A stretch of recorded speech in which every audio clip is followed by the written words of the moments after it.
संतप्त मानस शांत हों, जिनके गुणों के गान में वे वर्धमान महान जिन करें हमारे ध्यान में। ये रहस्यपूर्ण चिट्ठी है जिस पर अपन को व्याख्यान करने हैं। जरा हम गंभीरता से विचार करें। हम शास्त्र लिखते हैं और वो चिट्ठियों का भी महत्व नहीं पाते हैं। टोडरमल जी ने चिट्ठी लिखी और वो आज 250 वर्ष से शास्त्रों जैसी पूजी जाती है, पढ़ी जाती है। वैसे चिट्ठी किसे कहते हैं? एक आदमी दूसरे आदमी को लिखता है, लिखने वाला भी एक और पढ़ने वाला भी। ऐसी चिट्ठियां बहुत कम होती हैं कि जिसे हजारों हजारों लोग सैकड़ों वर्ष तक लगातार पढ़ें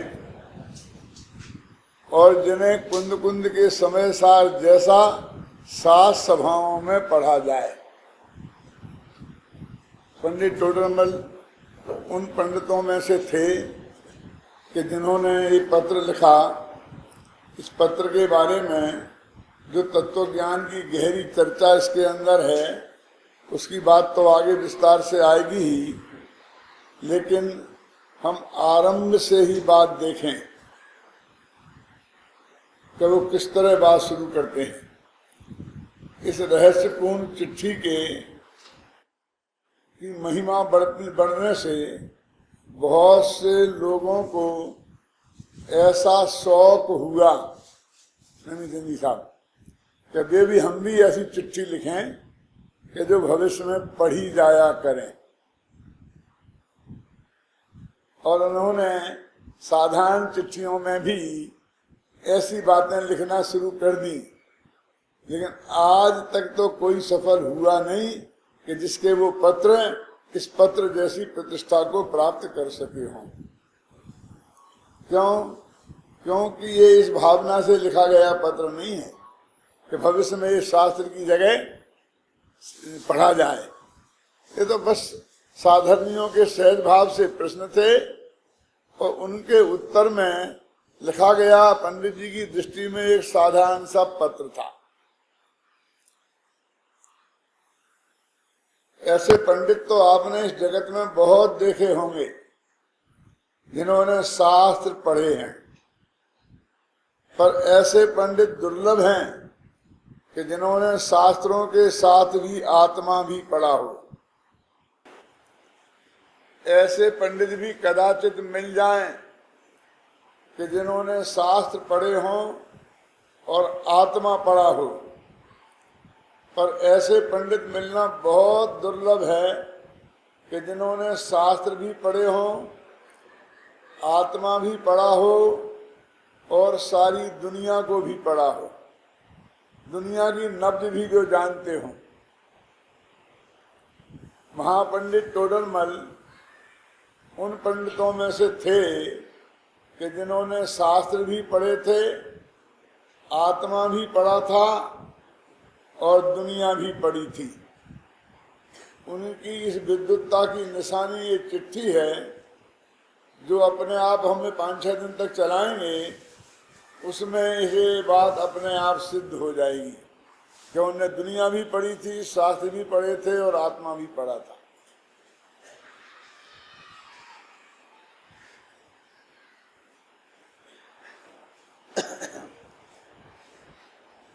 ये उस जमाने की चिट्ठी है कि जिस जमाने में आवागमन के कोई साधन नहीं थे और हम पैदल जाते थे या बैलगाड़ियों से जाते थे या घोड़े से जाते थे।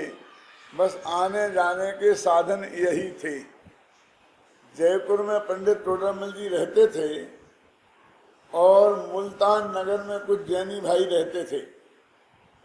मुल्तान नगर आजकल पाकिस्तान में है, दूसरा देश हो गया है।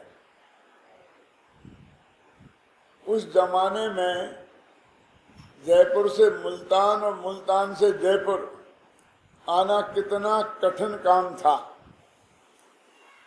अब तो आज भी हो गया है, 2 देश बट जाने की वजह से। और ये चिट्ठी डायरेक्ट पंडित टोडरमल को लिखी गई चिट्ठी नहीं थी।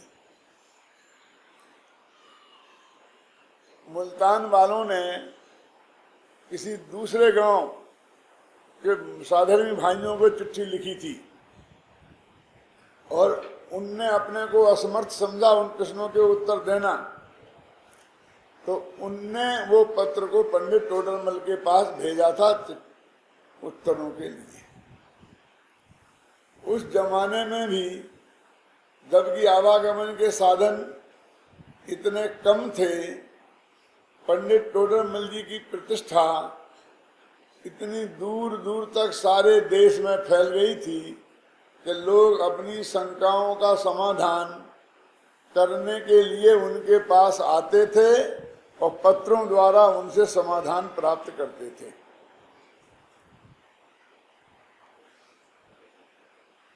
एक इंद्रध्वज विधान पत्रिका नाम की पत्रिका टोडरमल जी के साथ नहीं रहने वाले उनके अभिन्न मित्र राजमल जी, ब्रह्मचारी साधर्मी भाई राजमल जी ने एक चिट्ठी लिखी थी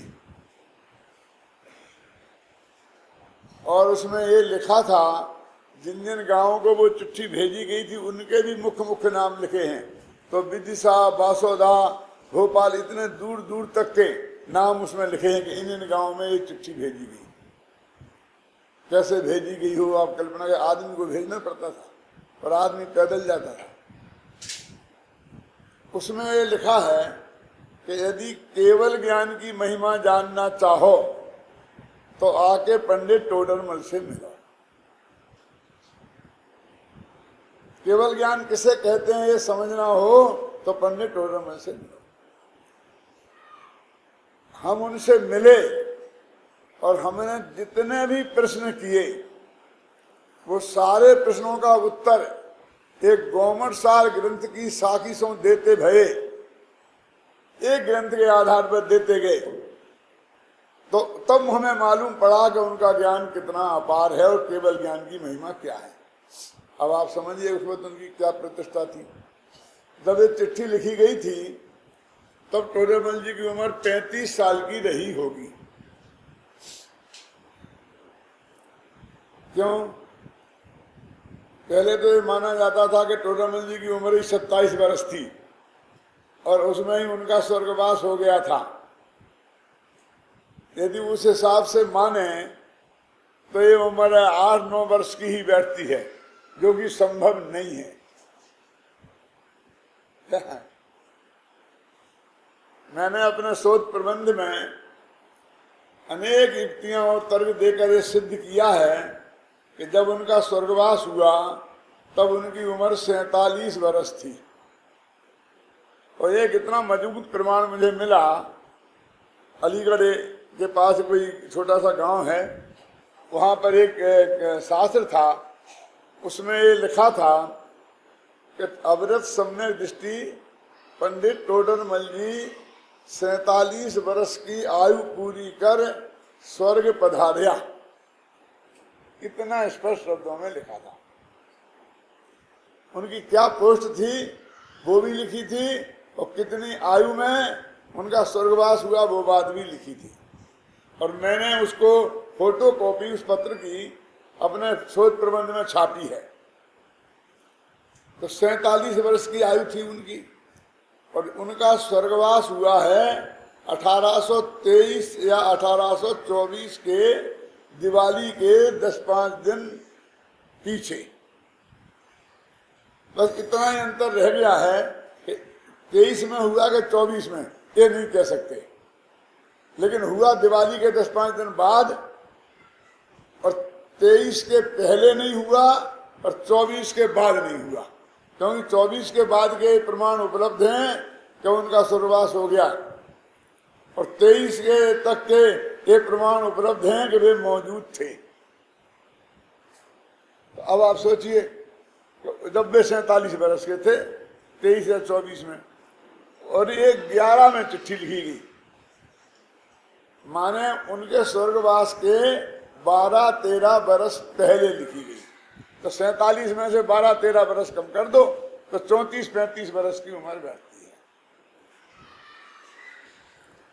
तो 34-35 वर्ष की उम्र में उनकी प्रतिष्ठा उस जमाने में जितनी दूर दूर तक फैल गई थी, उससे मालूम पड़ता है कि वो कितने बड़े विद्वान थे। देखिए अपन पढ़ते हैं थोड़ी, उसमें ठीक कुछ बातें आएंगी।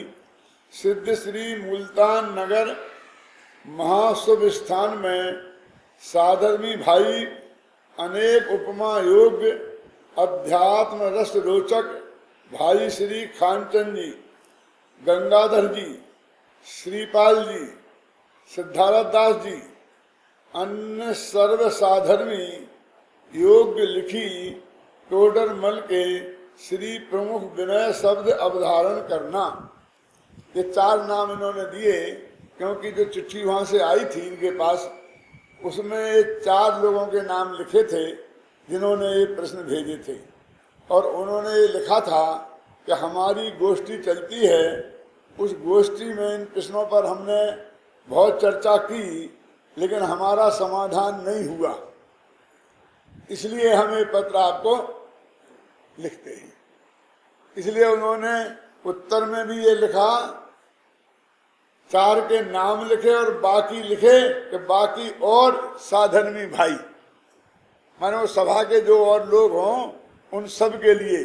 और बाद में ऐसा भी लिखा इसमें कि इस सभा में सबको बता देना ये बात। यहाँ यथा संभव आनंद है, तुम्हारे चिदानंद घन के अनुभव से सहजानंद की वृद्धि चाहिए। एक वाक्य तो इसमें ये लिखा कि टोडरमल जी के प्रमुख विनय शब्द अवधारण करना, क्यों नहीं लिख दिया जय जिनेन्द्र, प्रणाम, नमस्कार, नमोस्तु, बहुत शब्द थे, शब्दों की क्या कमी थी। स्पष्ट उल्लेख कर देते कि वे नमस्कार कर रहे हैं, कि वंदना कर रहे हैं, कि जय जिनेन्द्र कर रहे हैं, कि जोहार साहब कर रहे हैं, लेकिन उन्होंने नहीं लिखा।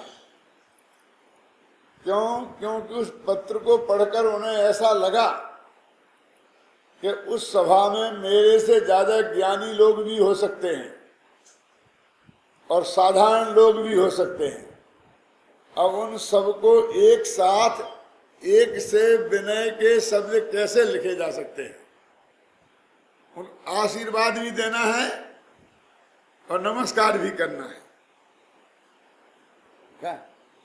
इसलिए पुराने जमाने में जो चिट्ठियां लिखी जाती थी उसमें ये लिखा जाता था यथा योग्य अभिवादन, यथा योग्य सादर जोहार, लिखा जाता था क्या नहीं? तो यथा योग्य माने जो जिस लायक होए,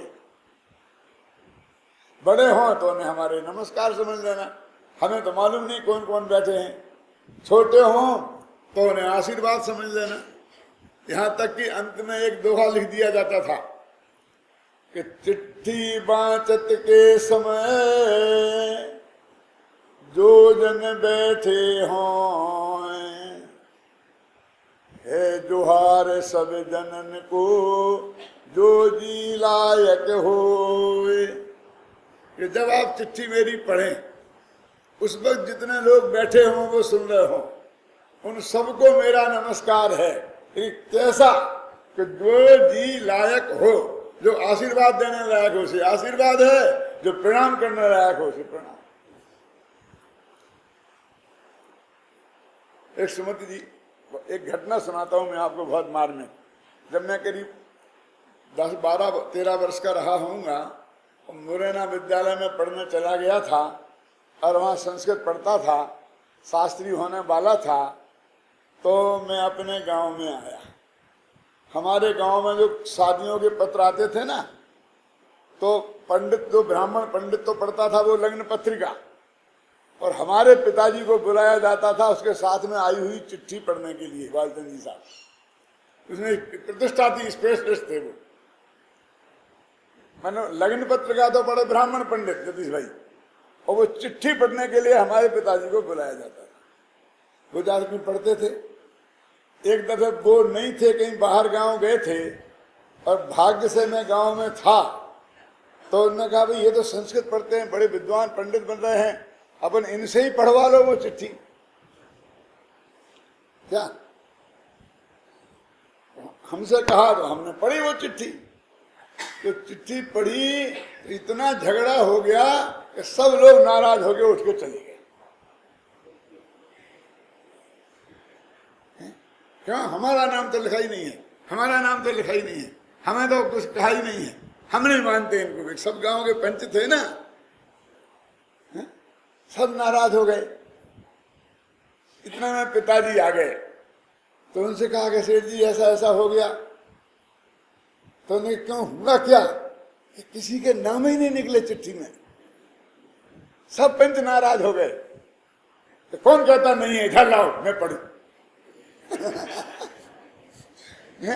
और उन्होंने चिट्ठी पढ़ना शुरू किया, और पढ़ते पढ़ते सामने बालचंद जी साहब, नैनीचंद जी साहब, भागचंद जी साहब, बराबर महावीर प्रसाद जी बराबर बोलते सबके नाम निकले उस चिट्ठी में।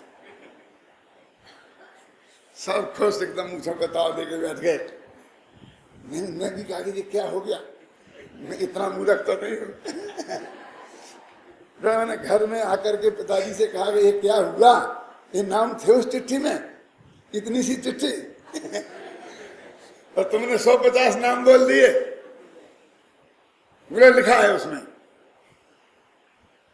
ऐसी बोलते हो, मुझे जो नहीं है झूठ पढ़ते हो। बोले नहीं है, लिखा है उसमें। और जब उन्होंने फिर मुझे बताया तो ये दोहा लिखा बताया, मुझे उसी दिन याद हो गया। कौन सा? चिट्ठी बाचत के समय जो जन बैठे हों, हे जुहार उस जनन को जो जी लायक हों। क्यों? तो मैंने क्या किया, इसी की व्याख्या तो की है। आचार्य लोग करते हैं कि नहीं करते? जो जी लायक हो सबको जुहार है। तो मैंने सब बड़ा बोल दिया, बालचंद जी साहब को नमस्कार, और बच्चों को जुहार, और उनको आशीर्वाद, और उनको सब बोल दिया। ये लिखा है ना इसमें। मैंने उनके एक एक वाक्य में कितना विवेक होता था, क्योंकि वो चिट्ठी पुराने जमाने में अकेले एक आदमी के लिए नहीं लिखी जाती थी, एक समाज दूसरी समाज को लिखती थी। यदि शादी की पत्रिका भी हो तो लड़की वाला लड़के वाले को नहीं लिखता था, बल्कि लड़की वाले गांव की पूरी समाज, लड़के वाले की गांव की पूरी समाज को लिखता था। तो सारी जिम्मेवारी समाज निभाती थी।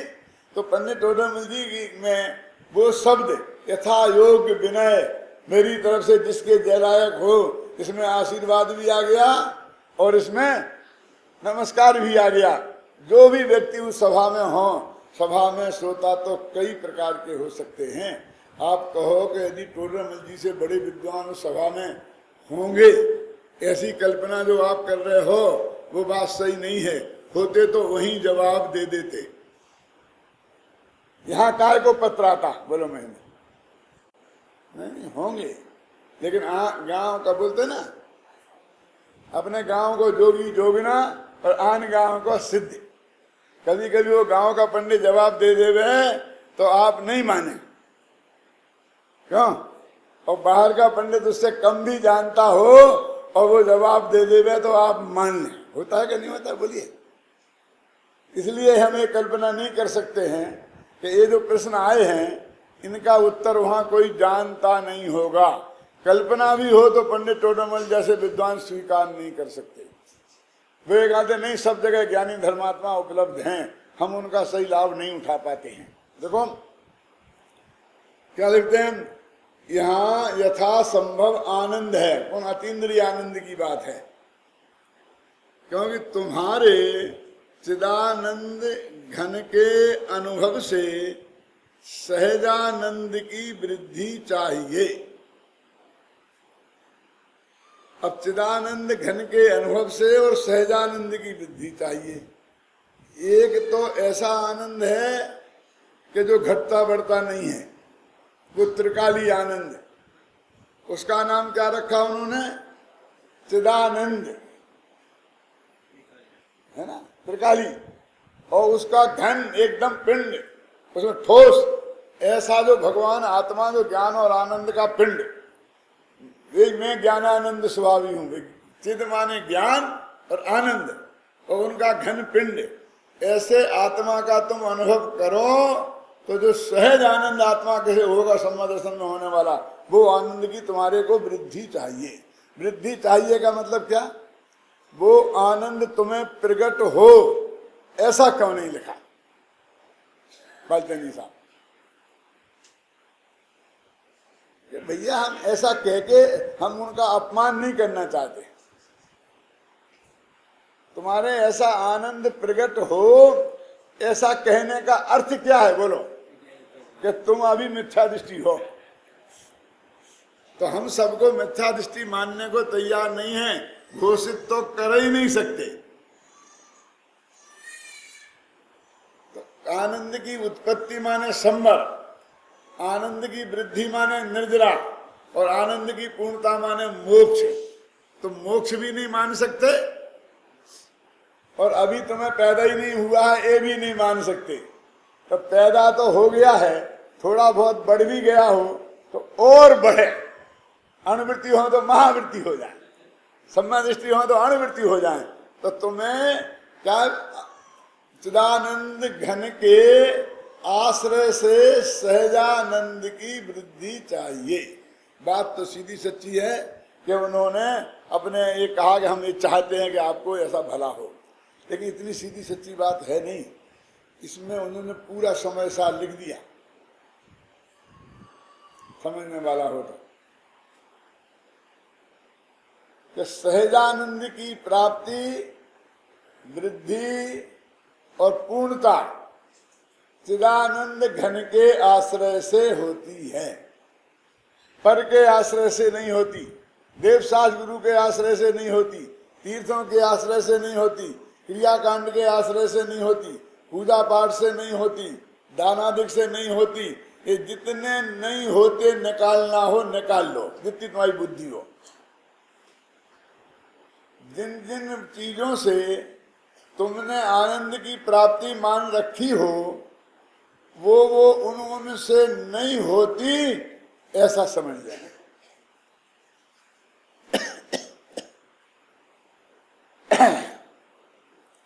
आगे ना पूरी बात समय सार में और क्या बताया मुझे आप बताओ। एक तो वो त्रिकाली ध्रुव भगवान आत्मा पर से भिन्न, पर्याय से भिन्न, वो चिदानंद घन है और उसके आश्रय से, उसके अनुभव से। तो अनुभव में तीन चीजें शामिल हैं, सम्यक दर्शन, सम्यक ज्ञान और सम्यक चारित्र्य। कैसे सुनो? पर से भिन्न वो अपना भगवान आत्मा को जानना, वो हमारे ज्ञान का गेय बने और फिर उसमें ही अपनापन हो जाना, इसका नाम भी अनुभव है। वैसे इसका नाम है सम्यक दर्शन है वैसे। और ऐसा जानकर यही मैं हूं पर मैं नहीं हूं, ऐसी श्रद्धा पूर्वक ऐसा जानना, उसका नाम है सम्यक ज्ञान, उसे भी अनुभव कहते हैं। और दुनिया की झंझटों से उपयोग को हटाकर उसको ही जानते रहना, उसको भी अनुभव कहते हैं।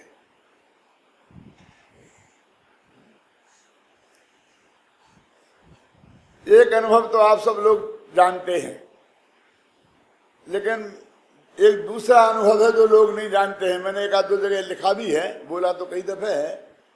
एक अनुभव तो ये कि जब अपना उपयोग सारे पर पदार्थों से हटकर अपने आत्मा पे जाता है ना, और उसमें हमें अपनापन आता है, समझो आनंद की कणिका जगती है, बोलते ना, रोमांच हो आता है, जिसका वर्णन आपने बहुत सुना होगा। एक तो वो अनुभव, तो वो कहते क्षणिक होता है, फिर उपयोग बाहर आ जाता है। और अब एक दूसरा अनुभव कौन, कि वो जो अनुभव हुआ आपको उस समय, जो त्रिकाली ध्रुव भगवान आत्मा को आपने अपना माना, जिसके कारण सम्यक दर्शन प्रकट हुआ, अब उपयोग बाहर आ गया तो उसे अपना मानना छूट गया क्या? बोलो, नहीं छूटा? अच्छा, और उसे जानना छूट गया। उपयोग बाहर में आ गया, लेकिन लब्धि ज्ञान में अभी उसे जान रहा है कि नहीं जान रहा? अच्छा, और उसको जो अनंतानंदी कसाय का अभाव हो गया, उसकी वजह से जो शुद्धि उत्पन्न हो गई, अब वो अभी कायम है कि चली गई? तो तीनों चीजें कायम है ना, श्रद्धा, ज्ञान और चारित्र की निर्मलता, और तीनों का नाम यदि अनुभव है तो अभी अनुभव अभी भी कायम है। आप रोटी खाते वक्त, चलते वक्त, बिकते वक्त, सब, इसको कोई अनुभव नहीं मानता। वैसे जगत में तो इसको ही अनुभव कहते हैं। बोलते हैं ना कि आपको कितने साल का अनुभव है, गंदे पानी का, नौकरी का, पढ़ाने का। जब साहब मैं 20 साल से पढ़ा रहा हूँ पोस्ट डिग्री कॉलेज में, तो मुझे 20 साल का अनुभव है, बोलते कि नहीं बोलते हैं? तो 20 साल में हमेशा 24 घंटा पढ़ाते ही रहे होंगे, कि साल में मुश्किल से 100 पीरियड लिए होंगे 365 दिन में, और दिन भर थोड़ी पढ़ाते रहे। क्यों? तो जब पढ़ाते रहे वो भी और नहीं पढ़ाते रहे वो भी, वो काय में गिनते हैं। मैं 20 साल से पढ़ा रहा हूं, बोलते कि नहीं बोलते? हम रोटी भी खा रहे तो पढ़ा रहे हैं। क्यों? कि पढ़ाने के लिए खा रहे हैं। यदि नहीं खाएंगे तो पढ़ा नहीं पाएंगे। समझ गए ना? माने हम पढ़ रहे हैं तो काय के लिए? पढ़ाने के लिए। हम रोटी खा रहे हैं तो काय के लिए? पढ़ाने के लिए। समझ में आया ना? तो वो उसको 20 साल का अनुभव मानते हैं कि 20 साल से कंटिन्यूशन में हमें पढ़ा रहे हैं, है ना? तो ऐसे वो तीनों चीजें कायम हैं, तो उसको भी बोलते हैं कि हमें अनुभव है। क्या? एक वो अनुभव कि जब उपयोग अपने आत्मा में लगा है तब, एक वो पढ़ाना कि जब हम पढ़ा ही रहे हैं। और इसमें तो आप ऐसा भी कह सकते हो कि हम बीच में पूछ रहे हो, अध्यापक पूछता है ना विद्यार्थियों से, तो कहता अभी तो पढ़ा कहाँ रहे, अभी तो पूछ रहे। क्या? फिर आपकी विद्यार्थियों को कॉपी जांच रहे, तो पढ़ा, अभी पढ़ा कहाँ रहे, अभी तो कॉपी जांच रहे। लेकिन ये सारी चीजें पढ़ाने में शामिल है क्या नहीं है? परीक्षा ले रहे, कॉपी जांच रहे, क्यों? सब पढ़ाने में है ना? तो ऐसे जगह आगे बंद करके बैठ गए और उपयोग अंदर चला गया, नकली नहीं बैठ गए, असली। तो अकेले उसी का नाम अनुभव नहीं है। अब देखिए कि साहब कहाँ बात करते हो, कहाँ राजा भोज और कहाँ गंगू तेली, कहाँ वो अनुभव कि जिसमें अतीन्द्रिय आनंद की कणका जगती है, रोमांच हो आता है, और कहाँ ये रोटी खा रहे, पी रहे, युद्ध कर रहे, शादियां कर रहे। इस काल में भी आप कह रहे अनुभवी हो। इन दोनों में कितना फर्क है ना? मोर कौड़ी का अंतर क्या नहीं है? काशीवाल जी, क्यों नहीं है? तो मैं आपसे पूछता हूं कि जो 41 प्रकृतियों की बंद विच्छुत्ति हो गई, जो भी 41 जो भी हुई हो, तो वो अनुभव के काल में तो नहीं बंधेंगी जगदीश भाई। रोटी खाते समय तो बंधना शुरू हो जाएंगे, युद्ध लड़ते वक्त तो बंधना शुरू हो जाएंगे, शादी करते वक्त तो बंधना शुरू हो जाएंगे। तो नहीं होंगी, तो मुफ्त में नहीं होंगी। वो कर्म का बंध नहीं हो रहा है तो उसका कारण उसकी आत्मा में प्रकट रूप से उस समय विद्यमान है।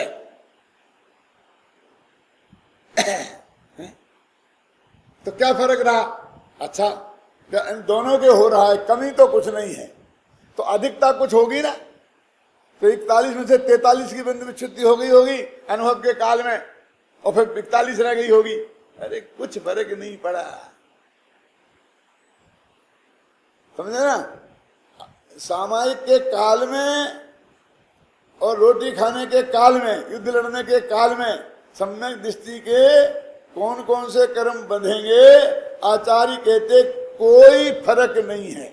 और हम क्या मानते हैं, अरे देविया कैसे भाव कर रहा, कितने कितने खोटे खोटे कर्म बांध रहा, और जरा सा जय जयनाथ परम गुरु हो करने लग जाए, हाँ बहुत बहुत बहुत गल गलिया छूटने लगती है, मैंने तो बहुत बड़ा धर्म कर लिया। करुणान योग का कितना जबरदस्त आधार है? उसमें ऐसा भेद नहीं किया। वो उसी समय से धर्मात्मा है। कहाँ, कब? जब उसे सम्मा दर्शन की प्राप्ति हो गई और उससे एक समय को भी आत्मा उसके ज्ञान का ज्ञेय न रहे, आत्मा उसमें अपनापन नहीं रहे, तो वो मिथ्या दृष्टि हो जाएगा। ये तो निरंतर रहने की चीज है भाई साहब।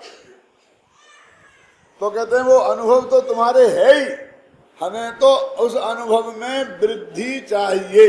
अब वृद्धि क्या है?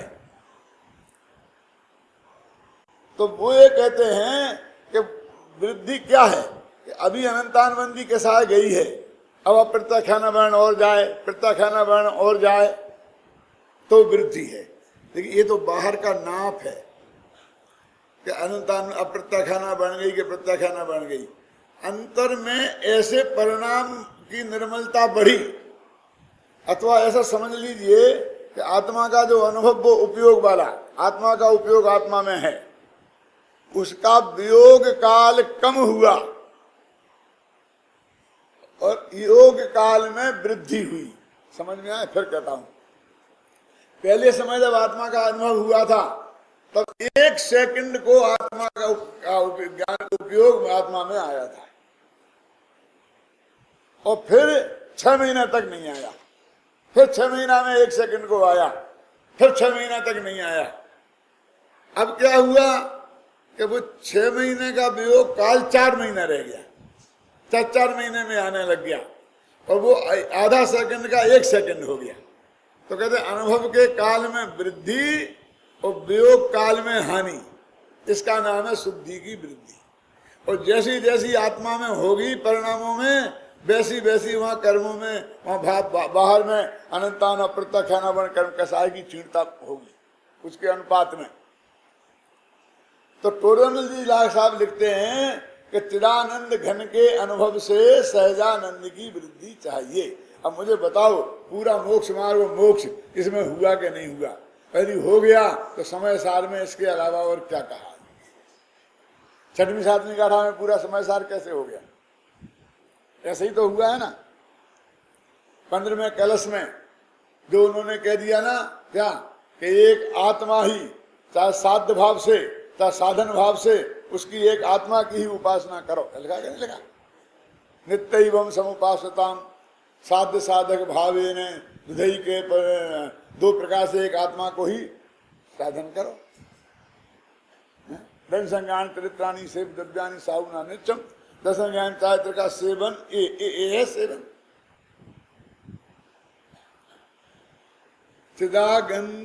चिदानंद घन के अनुभव से सहजानंद की वृद्धि चाहिए।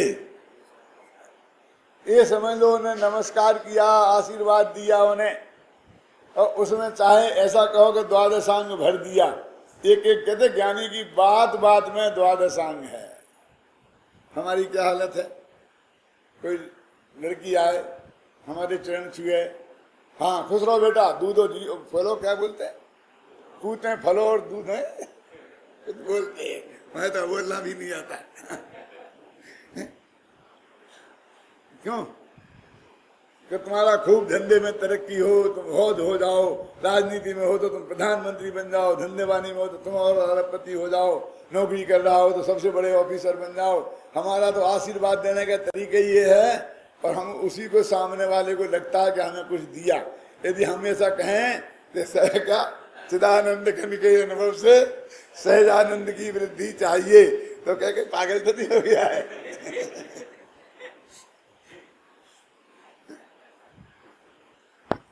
तो क्या है इसका अर्थ? तो ये बता रहे पूरा समय सार इसका अर्थ है। तो ये चिट्ठी वैसी पढ़ना हुआ जैसे हमारे पिताजी ने पढ़ी थी कि चिट्ठी बाँचत के समय जो जन बैठे हों है जोहार सब जनन को। कि उन्होंने अपने इस पत्र में जो किनको लिखा था मालूम? जिन्हें वो जानते तक नहीं। अभी आगे आएगा जिसमें ये लिखा कि तुमने जो प्रश्न लिखे हैं वो फलां जगह भेजे थे और वहां से उनने मुझे भेजे हैं। माने जिससे सिद्ध होगा कि डायरेक्ट उनके पास नहीं आए हैं। जब आएगा तभी अपन देख लेंगे उसे।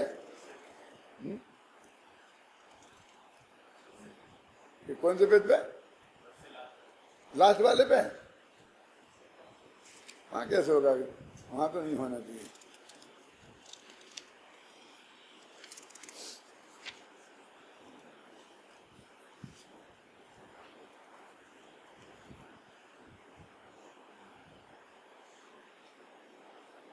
मान लो जब आएगी, जब आ जाएगी, क्यों इसमें अपन समय खराब करें?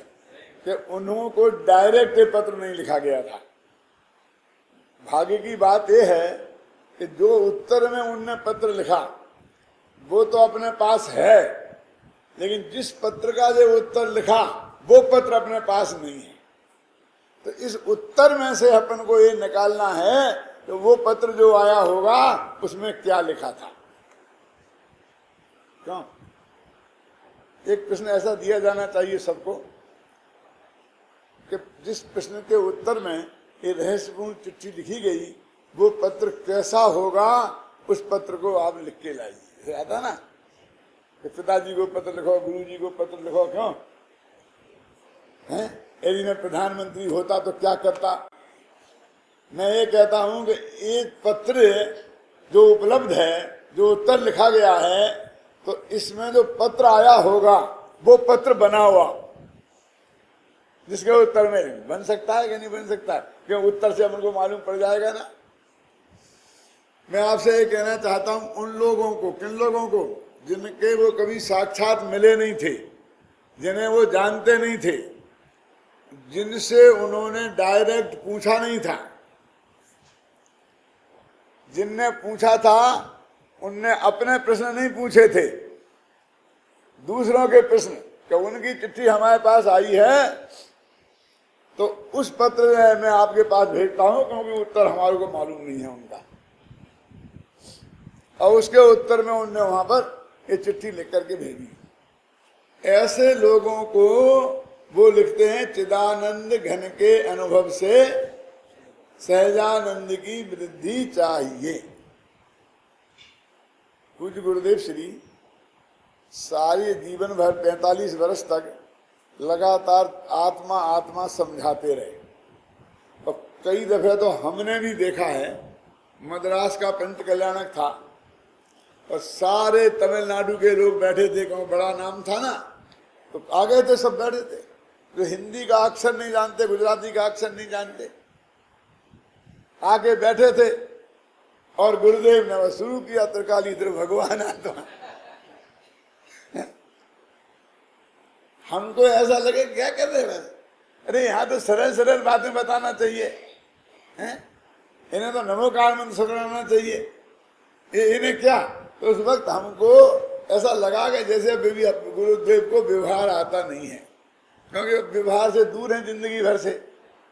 22 वर्ष की उम्र में दीक्षा लगी, उन्हें क्या पता व्यवहार क्या होता है, दुनिया कहाँ की कहाँ पहुंच गई है। हम होते तो हम क्या? लेकिन बाद में धीरे धीरे हमारी समझ में आया कि उनका कहना तो ये है कि हमारे पास तो ये माल है, तुम्हें लेना हो तो लो, नहीं लेना हो तो नहीं लो। समझ में आए तो ये है और नहीं समझ में आए तो ये। और हम क्यों नहीं आएगी समझ में? तुम भगवान हो ना।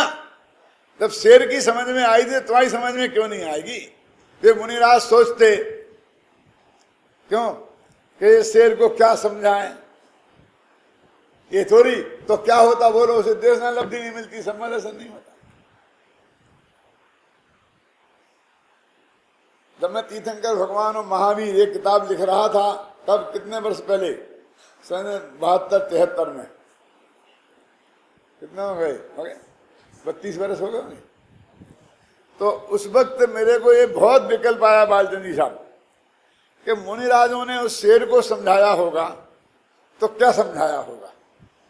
कि वो मैं बहुत शास्त्र पढ़े कि उसमें क्या लिखा, बहुत जगह ऐसा लिखा था, हे शेर तू तो भगवत का तीर्थंकर है, तू तो महावीर तीर्थंकर होने वाला है, तू तो मोक्ष जाने वाला है, तू ऐसा कुकर्म क्यों कर रहा है? तो मेरे को नहीं जची कि वो क्या जाने तीर्थंकर क्या जाने मोक्ष क्या जाने कुकर्म, क्या समझ रहा होगा।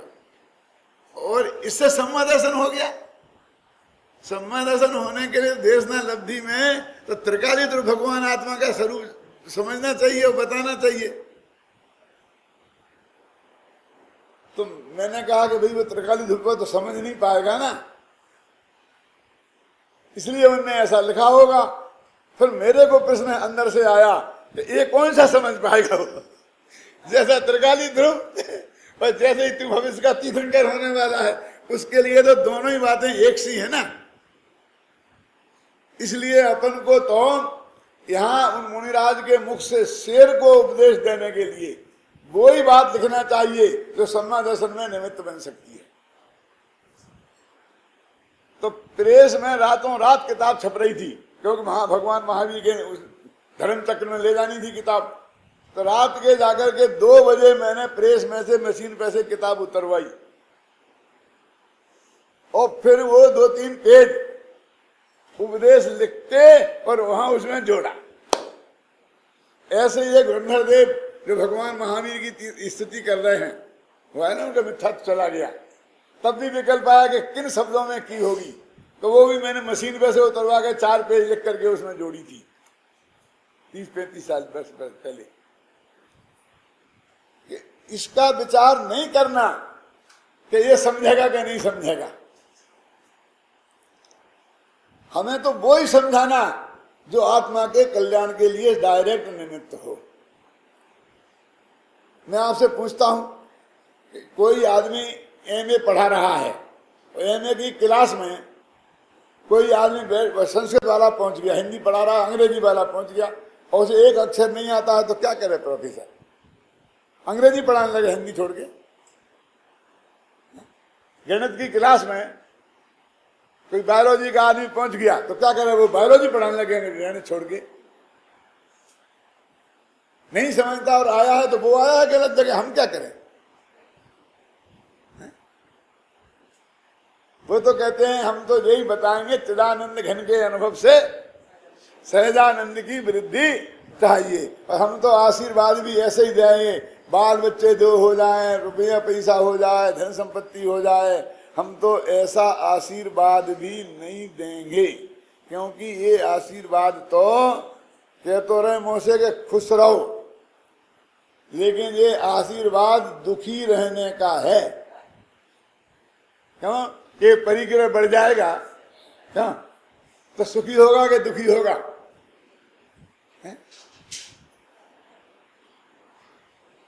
ऐसा तो नक्की कर लो कि हम तो ये लिखेंगे तो यही लिखना, दुनिया कुछ भी कहती रहे, और ये औपचारिकता में तो रहने दो, वो तो चालू रहने दो।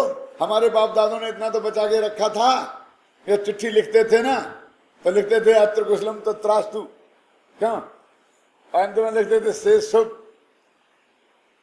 हमने सब बंद कर दिया। अरे भाई, उसका अर्थ आज नहीं तो कल कोई समझेगा। तो पंडित जी ने उन अपरिचित लोगों के लिए जिन्होंने ऐसे प्रश्न लिखे थे कि जिन्हें अभी हम पढ़ेंगे, अभी माने 2-3 दिन बाद पढ़ेंगे, तो उनसे अपन को ऐसा लगेगा कई प्रश्नों से कि वे इतनी बात नहीं समझते थे।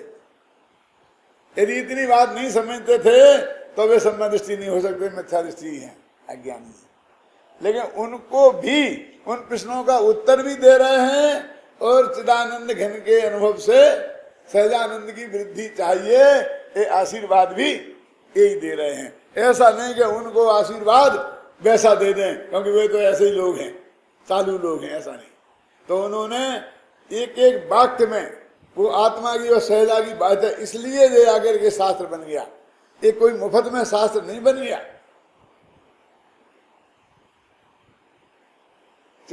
कोशिश तो लाखों लोगों ने की, लेकिन इस कलकत्ता का सौभाग्य है कि यहाँ के भी एक व्यक्ति के पत्र शास्त्र बन गए।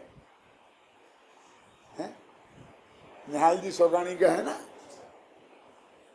ज्ञानी धर्मात्मा तो वे थे, ऐसा तो सब कुछ गुरुदेव सिंह ने कहा है, लेकिन उनके पत्र भी किताबों के रूप में छपे और किताबों के रूप में ही वो पढ़े गए। मैं तुलना नहीं करना चाहता हूँ कि रहस्यपूर्ण चिट्ठी से उनकी तुलना करने से कोई फायदा नहीं है, लेकिन कम से कम उन्होंने वो स्थान तो पाया ना, है? जो और सैकड़ों लोगों ने कोशिश करके भी नहीं पा पाया, क्योंकि वो इसलिए ही थे। अपने एक शास्त्र में आता है, पंचरत्न में कहानी आती है कि एक राजा के घर मुनिराज आए आहार लेने, तो वे मुनिराज रिद्धिधारी थे, तो उनका आहार हो गया, तो वहां रत्नों की वर्षा हुई। उसी समय में एक नाई राजा के बाल बनाने आया था। अब राजा तो उसमें लग गए, तो वो बैठा था कि निपटे तो मैं बाल बनाऊं, तो उसने ये सब देखा क्या तो उसने कहा कि अरे इन नंगों को आहार देने से तो रत्न बरसते हैं, जिंदगी भर की दरिद्रता चली जाए। तो उसने जाकर के तरकीब से वो विधि सीखी आहार दान की, और पढ़ाया मुनिराजों को, और अंदर घर में ले गया और गरम गरम खीर बनाई थी। तो महाराज के ऐसे हाथ में ऊपर से खीर डाली और ऐसा ऊपर देखा, खीर डाले हाथ में और देखे ऊपर, अब रत्न बरसे, अब रत्न बरसे। बोलो, रत्नों की वर्षा का इतना लोभ पुण्य भाव है कि पाप भाव। उसके पुण्य महाराज के तो हाथ जल गए, तो गरम गरम खीर एकदम डाल दी, और थोड़ी बहुत भी नहीं, एकदम डालता ही गया है, तो पत्थर बरसेंगे ना। तो ऐसे ही नकल की इस भावना से कि मैं यदि ऐसा करूंगा, आहार दूंगा, तो मेरे को ये लाभ होगा, मैं पत्र लिखूंगा, इसमें आत्मा फात्मा लिख दूंगा बीच बीच में, तो ये मेरे पत्र भी छप जाएंगे। ऐसी भावना से ही वो पत्र लिखे उस वक्त, तो वो गारंटी से छपने वाले नहीं है। निहाल जी ने भी इस भावना से नहीं लिखी, कल्पना भी नहीं की होगी उनने कि कभी ये पत्र छापे जाएंगे। बोलो, तो इसलिए ये ऐसा महत्वपूर्ण पत्र है, नाम कहने को तो पत्र है, दे चिट्ठी है, लेकिन इसमें कितना तत्व ज्ञान भरा हुआ है उसकी चर्चा अपन आगे